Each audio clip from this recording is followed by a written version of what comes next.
Hey guys, I made a question and answer video a few days ago, but it kind of cut off on me, so since I had the house to myself, I am going to try to finish where I cut off. Um, so sorry I look like crap, I just got home from work. And yeah, and I took my shirt off. I mean, I'm wearing this, but obviously I didn't go to work wearing a spaghetti strap shirt. Sorry, I can't talk today. So anyways, I think the question that I left off at was, when you see people who you know weigh more or the same as you, what do you think they look like? And I think I kind of answered that. I probably didn't give a great answer, but I don't really feel like answering that one anymore. The next one was, can you talk more about your plans for school? Okay, well, my classification is a junior. I'm going to University of Maryland this fall. And technically, sorry, something in my trash can just fell over. As a junior, I should only have 4 semesters left, but because not all of my classes transferred into the classes that I need, it's probably going to be more like 5 semesters. I'm going for nutrition science. I'm not really sure what I want to do with my degree yet. I don't want to be a personal nutritionist until I am fully recovered, if that ever happens, which I don't think it will, but I guess that's the attitude that kind of keeps me from getting anywhere with my recovery. But I would love to be like a body image activist or something. I want to help people learn to have a good relationship with themselves and with food, and just I just want people to be happy. I don't care if you're fat, skinny. I just want you to love your life, and maybe not love it, because who loves their life? But I want you to just be overall happy. We can all hope.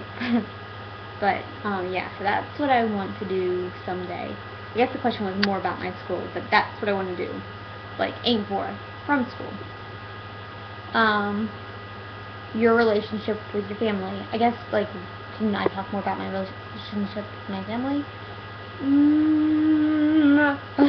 Well, I don't have a relationship with them. Basically, well, my dad I get along with. He's my boss at work, and so I talk to him there, and then when I come home, I talk to him. Not a lot, because I hang out in my room most of the time.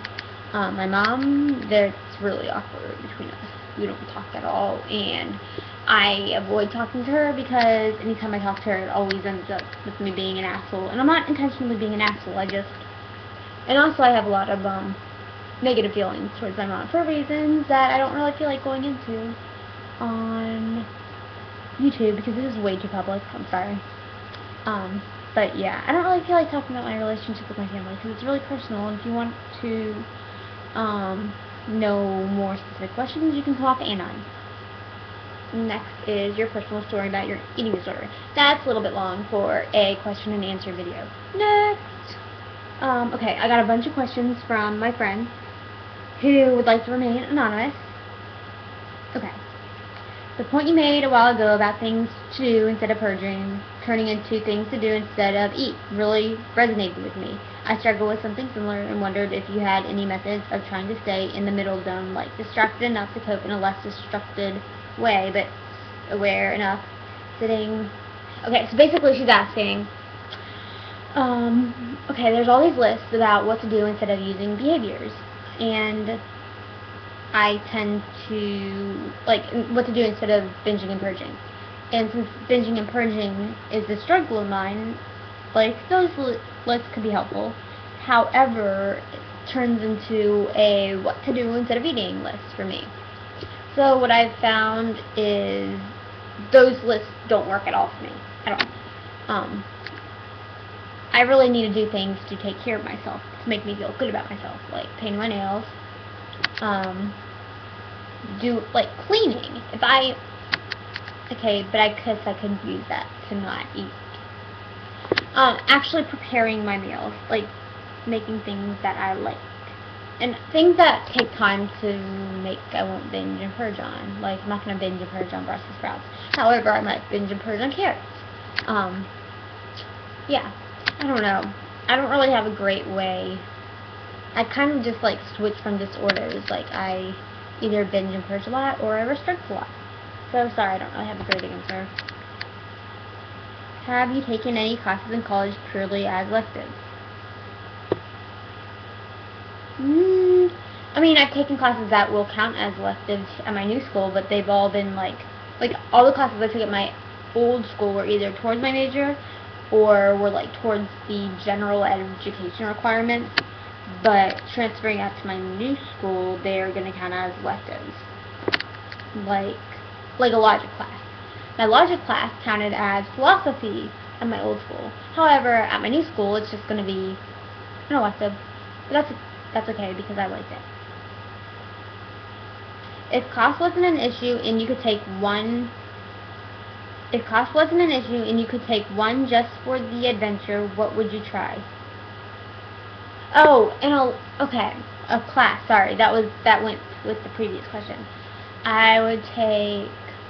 You know what I really want to take, and I was looking for the class the other day online, is animal psychology. Like, how do we know that like when a dog is wagging its tail, it's actually happy? I don't know. So I think that would be a fun class to take. What is your sleep schedule like in college? Okay, well I haven't started college yet, so I'll tell you what it will be like. My first class is at 8 a.m. and it's going to be like a 45-minute drive without traffic. So with traffic, it could be like an hour and a half. So I'll have to leave my house at 6:30. I'll probably get up at 5, and I'll probably end up like aiming to go to bed at 9, but I won't go to bed until 10. So I'll get like 7 hours of sleep. That's okay. And then on the weekends I'll probably sleep all day. Not all day, but like, till 11. How often do you find yourself cramming before an exam? Right before an exam? I don't really cram. I mean, like I study a lot, and I stay up until like 3 in the morning studying before an exam. But I also study a lot before classes, so it's not really cramming. I just study harder. Do you have a favorite place to go to study? I always study either in my room or at the library. I don't really have a favorite place. Random one, but have you ever put on a garage sale? I have not done a garage sale. My parents don't do garage sales. They either throw stuff away or give it away or hoard it, or my family doesn't really hoard a lot, but like they save all of our old clothes and stuff so that we can pass them down to the next kid. But mostly we give stuff to Salvation Army or to friends who are having kids. Are there any recovery-directed books that you've read and that you've really liked or found useful? I'm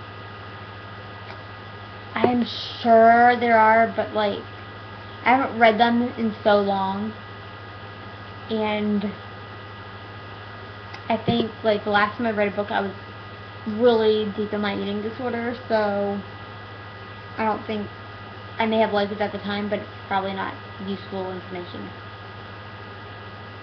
Was it you who once proposed the idea of a small book club support group type thing made up of people on Tumblr working through a workbook or spiritual thing?